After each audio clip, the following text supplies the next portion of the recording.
Assalamu alaikum students, how are you? I hope that you are all well. Welcome to the online classes. So let's start our topic. Today's our topic is transformer. In this topic we will learn what is transformer, how it is work, and what is the purpose of its use. The word transformer, it is derived from the word change. Therefore it is also called changer. How can we define it? It is an electrical instrument which change a given AC voltage into a larger or smaller AC voltage. What is meant by it? Electrical instrument है ऐसा जिसमें क्या होता है, change होता है. वो क्या कर देता है, चेंज कर देता है. ऐसा इलेक्ट्रिकल इंस्ट्रूमेंट है ये जो चेंज कर देता है अ गिवन एसी वोल्टेजेस. जो वोल्टेज हम इसको देते हैं, अल्टरनेटिंग वोल्टेजेस हम इसको जो देते हैं इनटू अ लार्जर और smaller alternating current voltages. It means जो करंट हम वोल्टेजेस देते हैं इनपुट के ऊपर, आउटपुट के ऊपर उसको चेंज कर देता है. इसीलिए हम इसको कहते हैं ट्रांसफार्मर. ट्रांसफॉर्म करता है या फिर हम कहते हैं चेंज कर देता है, तब्दील कर देता है. अगर हम इसको इनपुट के ऊपर लार्जर एसी वोल्टेज दें तो वो स्मॉलर में उसको चेंज कर देगा, या फिर हम इनपुट के ऊपर अगर हम दें स्मॉलर वोल्टेज तो वो लार्जर में कन्वर्ट कर देगा आउटपुट पे, या फिर हम इसको लार्जर एसी वोल्टेजेस दें तो आउटपुट के ऊपर स्मॉलर एसी वोल्टेजेस में चेंज कर देगा. तो ये था हमारे पास ट्रांसफार्मर की डेफिनेशन थी कि ऐसा इलेक्ट्रिकल इंस्ट्रूमेंट है विच changes a given AC voltages into a larger or smaller AC voltages. Now we discuss working principle of transformer. Working principle of transformer is mutual induction. कि ये म्यूचुअल इंडक्शन के principal के ऊपर act करता है, work करता है. अब म्यूचुअल इंडक्शन क्या होता है हमें पता है, पहले भी हमने पढ़ लिया in the previous lectures that in the between two coils working principle is mutual induction between two coils wound on the same iron core. यहाँ पर हमने क्या किया है, उन दोनों कॉइल्स को सेम आयरन कोर के ऊपर वाउंड कर दिया. वाउंड मींस हमने उसको लपेट दिया है अपोजिट डायरेक्शन में. यहाँ पर एक साइड पर हमने एक कॉइल को लपेट दिया, दूसरे साइड पे दूसरी कॉइल को लपेट दिया है. तो ये म्यूचुअल इंडक्शन के प्रिंसिपल के ऊपर वर्क करता है. Between two coils wound on the same iron core. Iron core क्या है, हमारे पास एक आयरन की कोर यूज़ करेंगे जिसके ऊपर हमने इन कॉइल्स को लपेटना है. आयरन ही क्यों यूज़ किए हैं, बिकॉज आयरन हमेशा जल्दी मैग्नेटाइज हो जाता है और उसमें लॉस एनर्जी का कम से कम होता है. हमें पता है ये हमारे पास फेरो मैग्नेट होता है और ये जल्दी से जल्दी मैग्नेटाइज हो जाता है और इसमें से जो हमारी एनर्जी लॉस बहुत ही कम होता है और हम इस वजह से इसको यूज़ करते हैं क्योंकि इसका एनर्जी लॉस बहुत ही कम होता है.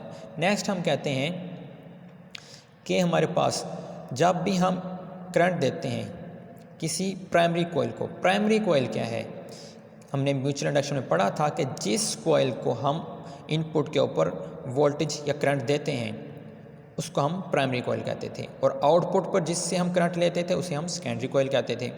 लेकिन यहाँ पर एक थोड़ा सा डिफरेंस ये है कि वहाँ पर हम बैटरी अटैच करते थे, डीसी करंट डायरेक्ट करंट होता है. लेकिन यहाँ पर हम क्या यूज़ करेंगे, अल्टरनेटिंग करंट. क्यों, डीसी करंट में हम क्या करते थे, साथ हम स्विच लगाते थे और बार बार हम उस स्विच को ऑन ऑफ करते थे और उस वजह से करंट चेंज होता था. करंट चेंज होता था तो मैग्नेटिक फ्लक्स भी चेंज होता था, क्योंकि फ्लक्स के चेंज होने की वजह से दूसरी कॉइल में इंड्यूस करंट प्रोड्यूस होगा. तो इस वजह से अब हम इस ट्रांसफार्मर स्विच यूज़ नहीं करते. क्या करते हैं, हम अल्टरनेटिंग करंट यूज़ करते हैं. It means input primary coil के ऊपर हम क्या देंगे, इनपुट वोल्टेज देंगे अल्टरनेटिंग वोल्टेज. तो इस वजह से हमने इसको क्या लेना है, अल्टरनेटिंग करंट लेना है, ताकि वो अल्टरनेटिंग करंट क्या है कि वो खुद ब खुद अपनी वैल्यू कंटिन्यूली चेंज करता रहता है. ज़ीरो से मैक्सिमम, फिर ज़ीरो से नेगेटिव, फिर नेगेटिव से ज़ीरो तक. वो खुद ब खुद फ्लक्स भी चेंज होता रहेगा क्योंकि कंटिन्यूटली वो हमारे पास करंट भी चेंज होता रहे और हमारे पास फ्लक्स भी खुद ब खुद चेंज होता जाएगा. तो इसलिए हम इसको क्या कहते हैं कि it works only for AC. It means AC means alternating current, not for DC.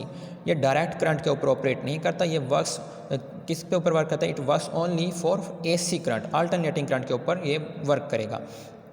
Next अब हम इसकी कंस्ट्रक्शन को पढ़ते हैं, डिस्कस करते हैं। क्या है इसकी कंस्ट्रक्शन? हमने कहा ये एक आयरन कोर के ऊपर 2 कॉइल्स को हम वाउंड कर लेते हैं। नेक्स्ट हम कहते हैं एक होती है primary coil and other is secondary coil. Primary coil कौन सी होती है? जिसको हम इनपुट पर एसी वोल्टेज देते हैं, सप्लाई करते हैं, इसको प्राइमरी कॉइल के साथ अटैच करते हैं इनपुट एसी वोल्टेजेस। अब एसी वोल्टेजेस हम इसको अटैच करें तो इसमें करंट फ्लो करेगा। इसमें करंट फ्लो फर्स्ट करें इस डायरेक्शन में पहले फ्लो कर रहे हैं, तो हमें पता है करंट इस डायरेक्शन में है तो कर्लिंग फिंगर्स करंट के डायरेक्शन में और थंब इरेक्ट करेगा हमारे पास मैग्नेटिक फील्ड को। तो इस डायरेक्शन में हमारे पास मैग्नेटिक फील्ड्स जनरेट हो जाएंगी प्राइमरी कॉइल में। अब यही किसके ऊपर हमने इसको वाउंड किया हुआ है? आयरन कोर के ऊपर। और आयरन जैसे ही उसको करंट उसको लपेट देते हैं किसी कंडक्टिंग वायर के ऊपर जिसमें से करंट फ्लो करे, तो वो आयरन मैग्नेटाइज्ड हो जाता है। अब इसमें से करंट फ्लो हो रहा है, ये आयरन के ऊपर लपेटी हुई है, तो आयरन क्या हो जाएगा? मैग्नेटाइज्ड हो जाएगा और वो मैग्नेटिक फील्ड लाइंस इसमें से भी पास होंगी। ये वाली कौन सी कॉइल है? सेकेंडरी कॉइल है, जिसमें से हम क्या करते हैं? वोल्टेज को वायर आउटपुट के ऊपर लेते हैं, सेकेंडरी वोल्टेज को। अब हमने कहा कि इसमें हमने जो करंट फ्लो कर रहा है प्राइमरी कॉइल में IP, जो नंबर ऑफ टर्न्स हैं, ये टर्न्स हैं, कितने टर्न्स हमने इसको बाहर लपेटा हुआ है उसे हम कहते हैं number of turns, NP, number of turns in primary coil. Current in primary coil IP और VP क्या है? Voltage in primary coil.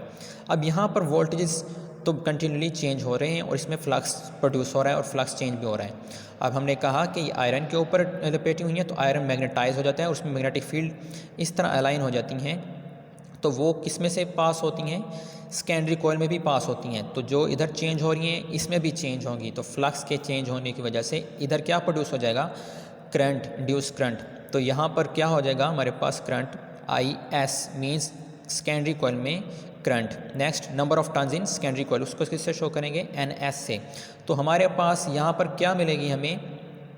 Voltage in secondary coil VS, output के ऊपर हमें क्या मिलेगी? वोल्टेज मिलेगी VS।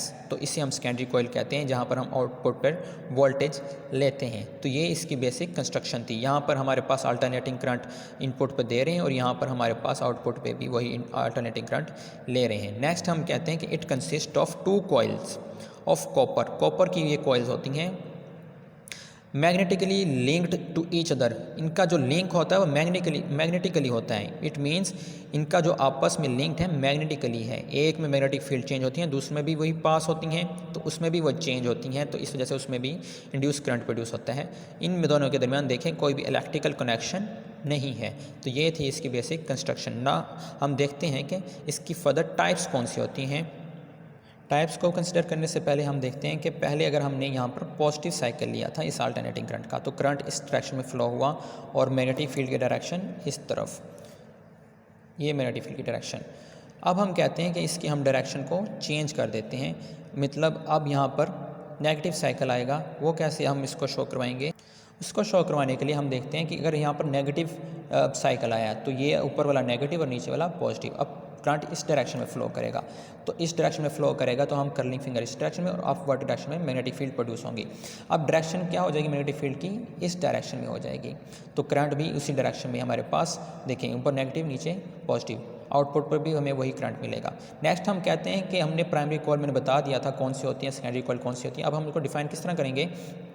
The coil to which AC power is supplied, जिसको हम AC पावर पहले देते हैं इनपुट के ऊपर, उसे हम प्राइमरी कॉइल कहते हैं।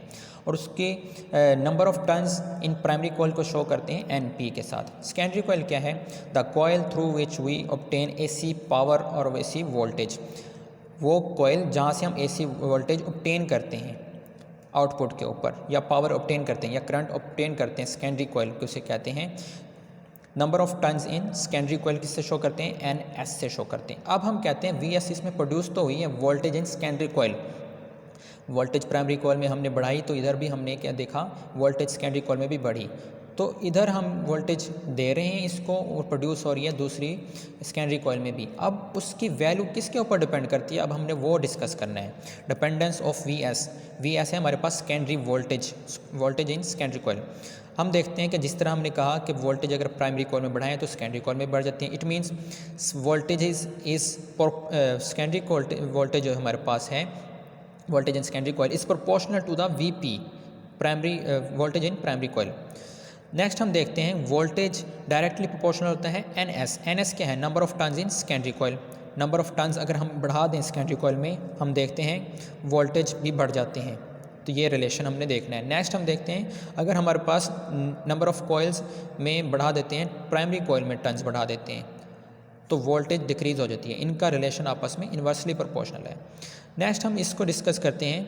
अगर हम प्रोपोर्शनलिटी हटाएं तो कांस्टेंट एन एस वैसे का वैसे ही। इस क्वेश्चन को हम देते हैं नंबर 1 नेम देते हैं नंबर 1 का। नेक्स्ट हम देखते हैं वीपी का क्या होता है डिपेंडेंस। जो वीपी होती है वो डायरेक्टली प्रोपोर्शनल होती है एनपी के, means number of turns primary coil में बढ़ाएंगे तो वोल्टेज प्राइमरी कॉइल में भी बढ़ेंगे। नेक्स्ट वीपी इन्वर्सली प्रोपोर्शनल होती है एनएस के। It means number of coils secondary coil में जो होते हैं वो अगर बढ़ा दिया जाए तो प्राइमरी वोल्टेज कम होगी। It means number of voltage जो हमारे पास सेकेंडरी कॉइल में वो ज़्यादा हैं। तो इसको हम डिस्कस करते हैं। तो इस प्रोपोर्शनलिटी को हटाएंगे तो कांस्टेंट आएगा, एन पी साथ वैसे का वैसे आ गया। Next V P constant N P equation number 2। अब हम कहते हैं हमने डिपेंडेंस देखनी है कि वी एस किस पे डिपेंड करता है। हमने कहा कि प्रोपोर्शनल होता है वी पे के, लेकिन कितने प्रोपोर्शनल होता है मीन्स कितने टाइम्स बढ़ेगा वो हमें बताता है टर्न्स रेशो। तो उसके निकालने के लिए हम वी एस को वी पी पे डिवाइड कर देंगे, मीन्स डिवाइडेड 1/2/1। हम क्वेश्चन नंबर 2 को हम क्या कर रहे हैं, क्वेश्चन नंबर 2 को डिवाइड कर रहे हैं बाय 1 के ऊपर। 1 कौन सी हमारे पास ये है। इक्वेशन नंबर 1 को हम डिवाइड कर रहे हैं क्वेश्चन नंबर 2 के ऊपर। सो हम कहते हैं ये हम इक्वेशन नंबर 1 को 2 के ऊपर डिवाइड करवाएंगे। तो अब वी एस ऊपर वी पी नीचे, इधर से एन एस ऊपर एन पी नीचे, कांस्टेंट से कैंसिल आउट। ये हमारे पास रिलेशन आएगा एक, इसे हम कहते हैं टर्न्स रेशो और इस इक्वेशन को कहते हैं ट्रांसफॉर्मेशन रेशो।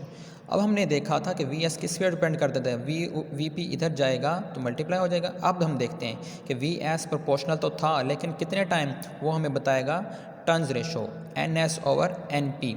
इट मीन्स जो हमारे पास वोल्टेज है सेकेंडरी कॉइल में वो डिपेंड करती है टर्न्स रेशो के ऊपर भी डिपेंड करती है। नेक्स्ट हम इसको मज़ीद डिफाइन करते हैं कि टाइप्स कितनी होती हैं ट्रांसफार्मर की। हम कहते हैं types of transformer, there are 2 types of transformer, step up transformer and step down transformer. Step up transformer क्या होता है, transformer in which voltage across the secondary coil is greater than primary coil. कि primary coil में जो हमारे पास secondary coil में जो हमारे पास वोल्टेज होती है वो ग्रेटर होती है प्राइमरी कॉइल के। अब ये हमारे पास प्राइमरी कॉइल है, ये सेकेंडरी कॉइल है। इट मीन्स यहाँ पर वोल्टेज जो है वो कम होगी, यहाँ पर ज़्यादा। हम थोड़ी वोल्टेज देंगे और ये ट्रांसफार्मर उसको इंक्रीज़ कर देगा, स्टेप अप कर देगा। लेकिन कितने टाइम करेगा वो हम देखते हैं कि डिपेंड किसके ऊपर करता है। कंडीशन क्या है स्टेप अप ट्रांसफार्मर के लिए कि number of turns in secondary coil वो ज़्यादा होने चाहिए, greater than number of turns in primary coil. ये देखें मैंने इसको शो भी किया है, number of turns in secondary coil ज़्यादा है, number of turns in primary coil कम है। तो ये हमारे पास स्टेप अप ट्रांसफार्मर है। तो फिर ही क्या होगा कि नंबर ऑफ टर्न्स अगर सेकेंडरी में कॉइल में ज़्यादा होंगे तो वोल्टेज सेकेंडरी कॉइल में भी ज़्यादा होंगे। किससे, वोल्टेज इन प्राइमरी कॉइल से। फॉर एग्जांपल वी पी पे अगर हम दें वोल्टेज इनपुट पे 100 वोल्ट की दें तो हमारे पास आउटपुट पर कितनी वोल्टेज मिलेगी वो हम कैसे पता लगेगा, टर्न्स रेशो से पता लगेगा। अगर हमारे पास एनएस में एनपी में कितने हैं 5 टर्न्स हैं, NS number of secondary coils कितनी हैं, टर्न्स कितनी हैं 20। तो हमारे पास ये होता है relation V S NS over NP. NS हमारे पास 20, एनपी है हमारे पास 5, तो 5 फॉर द 20। तो हमारे पास टर्न्स रेशो कितनी आई 4। तो वोल्टेज सेकेंडरी कॉइल में जो है वो कितने टाइम इंक्रीज़ कर जाएगी, 4 टाइम इंक्रीज़ कर जाएगी। यहाँ पर इस वजह से हमने क्या लिखा 400। नेक्स्ट पावर सेम रहेगी आइडियल ट्रांसफार्मर, क्योंकि अगर हम कंसिडर कर लें क्योंकि आयरन कोर है, लेस एनर्जी हमारे पास इसमें क्या होगी, डिसिपिएट होगी, लॉस इतना नहीं होगा। नेक्स्ट हम देखें करंट का जो रिलेशन है, करंट 5 टाइम डिक्रीज़ हो गया करंट क्या हो गया 4 टाइम डिक्रीज़ हो गया। ये अब हम देखते हैं कि कैसे डिक्रीज़ हो गया है। Next, step down transformer. Step down transformer क्या है? Transformer in which voltage across the secondary coil is less than primary voltage. Primary voltage जो होती है वो ज़्यादा होती है किसकी निस्बत? वोल्टेज सेकेंडरी कॉइल में। तो हमने कहा कि सेकेंडरी कॉइल में जो वोल्टेज होती है वो थोड़ी होती है किससे? प्राइमरी वोल्टेज से। अब फॉर एग्जांपल उसके लिए कंडीशन क्या है कि उसके लिए क्या ज़रूरी है कि नंबर ऑफ़ सेकेंडरी टर्न्स भी क्या होनी चाहिए? कम होनी चाहिए। नंबर ऑफ़ प्राइमरी कॉइल में टर्न्स जो हैं वो ज़्यादा होनी चाहिए। Number of turns in primary coil greater than number of turns in secondary coil. तभी क्या होगा कि वोल्टेज भी क्या हो जाएगी? डिक्रीज़ हो जाएगी सेकेंडरी कॉइल में। किससे? वोल्टेज इन प्राइमरी कॉइल से। तो हम उसके लिए एग्जांपल देखते हैं। वीपी अगर 1000 है वोल्टेज तो कितना कम हो जाएगी वो हम देखते हैं। टर्न्स रेशो कितनी है वही रिलेशन हम शो करेंगे। V S N S over N P multiplied by V P. तो एन एस हमारे पास है 10, प्राइमरी कॉइल में टर्न्स कितनी हैं? एन पी 50, 0 से 0 कैंसिल, हमारे पास 5 टू द 10, आंसर क्या आ गया? 200। इट मीन्स कितने टाइम हमारे पास डिक्रीज़ हो जाएगी? 1/5 टाइम। 5 टाइम वो वैल्यू डिक्रीज़ हो जाएगी। 1000 थी तो अब कितनी हो जाएगी? 200 वोल्ट हो जाएगी। तो इसे हम कहते हैं स्टेप डाउन ट्रांसफार्मर। अब ये एक स्टेप डाउन ट्रांसफार्मर होता है। ये किसी भी आप ख़राब चार्जर में से या एनर्जी सेवर बल्ब में से निकाल सकते हैं क्योंकि उसमें ये स्टेप डाउन ट्रांसफार्मर होता है। क्योंकि जो बाहर हमारे पास आप देखें स्ट्रीट में या घर के बाहर जो ट्रांसफार्मर लगे होते हैं वो होते हैं स्टेप अप ट्रांसफार्मर होते हैं। वो वोल्टेज को बढ़ा रहे होते हैं और उनसे वोल्टेज जो हमारे घरों में आती है वो 220 वोल्ट्स की होती है, जो हमारे मोबाइल चार्ज करने के लिए ज़्यादा होती है। तो हमें थोड़ी वोल्टेज चाहिए होती है। तो उस ग्रेटर वोल्टेज को ये जो चार्जर में लगा होता स्टेप डाउन ट्रांसफार्मर होता है उसको कम कर देता है। ऑलमोस्ट 220 से वो 5 वोल्ट तक उसको डिक्रीज़ कर देता है। तो इसको हम कहते हैं स्टेप डाउन ट्रांसफार्मर। अब हम डिस्कस करते हैं आइडियल ट्रांसफार्मर कि आइडियल ट्रांसफार्मर क्या है हमारे पास। अब हम डिस्कस करते हैं कि आइडियल ट्रांसफार्मर क्या है। For an ideal transformer electric power obtain from secondary coil is equal to the power supply to the primary coil at input. कि जितनी हम इनपुट के ऊपर पावर सप्लाई दे रहे हैं प्राइमरी कॉइल को, आउटपुट पर सेकेंडरी कॉइल में भी उतनी ही पावर हमें मिल रही है। It means no energy loss. ऐसी आइडियल कंडीशन एग्जिस्ट तो नहीं करती, थोड़ा सो एनर्जी लॉस तो लाजमी होता है, लेकिन हम कंसिडर करते हैं आइडियल केस। प्राइमरी कॉइल में जो हमारे पास पावर है पावर पी, उसको पी से डिनोट कर दिया। नेक्स्ट हमारे पास पावर इन सेकेंडरी कॉइल। तो पावर इन सेकेंडरी कॉइल हमारे पास फार्मूला क्या है? वी आई पावर का फार्मूला होता है, P S power in secondary coil हमारे पास है। तो वोल्टेज भी सेकेंडरी कॉइल और करंट भी सेकेंडरी कॉइल, इसलिए हमने लिख दिया पावर इन प्राइमरी कॉइल। तो voltage in primary, current in primary coil. तो हम देखते हैं कि वी एस किसके ऊपर डिपेंड करते हैं। पहले जो था हमारे पास टर्न्स रेशो के ऊपर भी डिपेंड कर रहा था। नेक्स्ट अब हम देखते हैं करंट रेशो के ऊपर भी डिपेंड कर रहे हैं कि वोल्टेज सेकेंडरी कॉइल में है वो प्रोपोर्शनल तो होगी वीपी के, लेकिन also directly proportional to the turns हमारे पास करंट रेशो। अब हम इससे भी एक रिलेशन डिनोट करते हैं। वी एस इन्वर्सली प्रोपोर्शनल है आई एस के और वी एस डायरेक्टली प्रोपोर्शनल है आई पी के। इट मीन्स अगर हम वोल्टेज बढ़ा दें, करंट बढ़ा दें प्राइमरी कॉइल में तो वोल्टेज भी बढ़ जाएगा सेकेंडरी कॉइल में। नेक्स्ट, अगर हम करंट वोल्टेज अगर सेकेंडरी कॉइल में बढ़ रहे हैं, अगर वोल्टेज सेकेंडरी कॉइल में बढ़ रहे हैं तो करंट जो होगा सेकेंडरी कॉइल में वो कम हो जाएगा। यही वो प्रोसेस है जो स्टेप अप ट्रांसफार्मर में हो रहा होता है कि स्टेप अप ट्रांसफार्मर क्या करता है कि वोल्टेज उस सेकेंडरी कॉइल में बढ़ जाते हैं। प्राइमरी कॉइल की निस्बत सेकेंडरी कॉइल में वोल्टेज ज़्यादा होते हैं। अब वोल्टेज ज़्यादा होने की वजह से करंट डिक्रीज़ हो जाता है। यही वो बेसिक पर्पज़ है जिस वजह से हम इसको यूज़ करते हैं over long distances. Advantage of transformer, it transfer electrical power और voltage with little loss of energy over long distances. अब डैम से हमारे पास इलेक्ट्रिसिटी आ रही होती है, अब बहुत ज़्यादा करंट होता है वो, तो उसको बहुत ज़्यादा डिस्टेंस कवर करना पड़ता है, तो रेजिस्टेंस बहुत ज़्यादा होती है। According to Joule law current ज़्यादा होगा तो हमारे पास डिसिपेशन एनर्जी भी ज़्यादा होगी, मतलब वो लॉस हो जाएगी एनर्जी। लेकिन उसके लिए हम क्या यूज़ करते हैं? Step up transformer. जो वोल्टेज अगर बढ़ा देता है तो करंट डिक्रीज़ होगा तो डिसिपेशन एनर्जी भी कम होगी। तो हमारे घरों के बाहर जो लगे होते हैं वो हमारे स्टेप अप ट्रांसफार्मर होते हैं, वो उसमें से करंट को क्या कर देते हैं? डिक्रीज़ कर देते हैं और लॉन्ग डिस्टेंसेस के ऊपर हमारे पास सेम वोल्टेज मिल रही होती है। तो ये हमारे पास बेसिक प्रोसेस था ट्रांसफार्मर को डिफाइन करने का कि ट्रांसफार्मर क्या है। हमने कहा कि ट्रांसफार्मर है हमारे पास एक ऐसा इलेक्ट्रिकल इंस्ट्रूमेंट जो चेंज कर देता है अल्टरनेटिंग वोल्टेज को ज़्यादा वोल्टेज में या फिर कम वोल्टेज में। फिर वर्किंग प्रिंसिपल पढ़ा हमने, कंस्ट्रक्शन पढ़ी, फिर हमने कहा कि प्राइमरी कॉइल कौन सी होती है, सेकेंडरी, फिर हमने डिपेंडेंस देखी कि वी एस की डिपेंडेंस क्या है, किसके ऊपर डिपेंड कर रहा है। फिर हमने टर्न्स रेशो निकाली, हमने उसकी डिपेंडेंस सारी यहाँ पर शो करवाई। फिर हमने कहा कि टाइप्स क्या होती हैं, 2 टाइप्स होती हैं। स्टेप अप ट्रांसफार्मर जो प्राइमरी वोल्टेज को इंक्रीज़ कर देता है, सेकेंडरी वोल्टेज में वो वोल्टेज ज़्यादा होगी। फिर हमने उसकी कंडीशन कही कि अगर वो सेकेंडरी कॉइल में ज़्यादा होंगे टर्न्स, तभी हमारे पास वोल्टेज क्या होगी, ज़्यादा होगी सेकेंडरी में। फिर हमने स्टेप डाउन ट्रांसफार्मर पढ़ा जो प्राइमरी वोल्टेज को डिक्रीज़ कर देता है। नेक्स्ट हमने पढ़ा कि आइडियल ट्रांसफार्मर क्या होता है, उसके लिए हमने कंडीशन बताई है। फिर हमने उसका एडवांटेज सीखा कि लॉन्ग डिस्टेंसेस के ऊपर करंट जब डिक्रीज़ हो जाता है तो पावर डिसिपेशन कम हो जाती है, इस वजह से एनर्जी लॉस भी कम हो जाता है। तो ये था हमारा आज का topic. I hope that you all understand. Stay home, stay safe, अल्लाह हाफिज़।